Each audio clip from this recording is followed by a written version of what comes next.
Hello guys, 100 days heavy counting சேலஞ்சுல நாள் 70. Morning எந்திரிச்ச உடனே 3 முட்டையை அமைக்கிட்டு ஸ்ட்ரைட்டா வேலைக்கு போயாச்சு.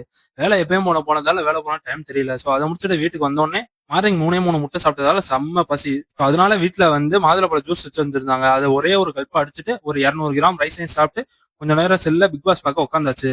ஸோ அதை பார்த்து முடிச்ச கையோட ஜிம்முக்கு போற டைம் வந்ததால ஸ்ட்ரைட்டா ஜிம்முக்கு போயாச்சு. இன்னைக்கு என்ன ஒர்க் அவுட்னா அருமையான ஒரு செஸ்ட் ஒர்க் அவுட். எப்பயும் போல ஒவ்வொரு வேரியேஷனுக்கும் 4 செட்டு 50 கவுண்ட்னு மொத்தம் 6 வேரியேஷனு.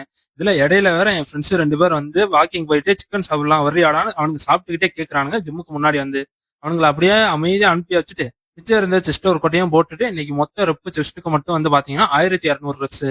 அதை முடிச்சுட்டு ஆப்ஸ் போடலாம்னு பார்த்தா வீட்டுல அர்ஜென்ட்டான ஒரு வேலை, அதனால இன்னைக்கு ஆப்ஸ் போட முடியல. நாளைக்கு மறக்காம போட்டுறேன். அந்த அர்ஜென்ட்டான வேலை என்னன்னு பாத்தீங்கன்னா, சீசன் டைம்னால நாங்க கலர் கோலப்பொடி சேல்ஸ் பண்ணிக்கிட்டு இருக்கோம். சோ அதனால அதை வாங்கிட்டு வீட்டுல வைக்கிறதா ஒரு அர்ஜென்ட்டான வேலை. அதை எடுத்துட்டு வீட்டுல வச்சுட்டு அடுத்து நம்ம வேலையை பார்க்க போயாச்சு. ஃப்ரெண்ட்ஸ் கூட கொஞ்சம் நேரம் ஃப்ரீ ஃபயர் விளையாண்டு நைட்டுக்கு 4 இட்லியும் ஒரே ஒரு வாழைப்பழத்தையும் சாப்பிட்டு இன்னைக்கான டேவை முடிச்சாச்சு.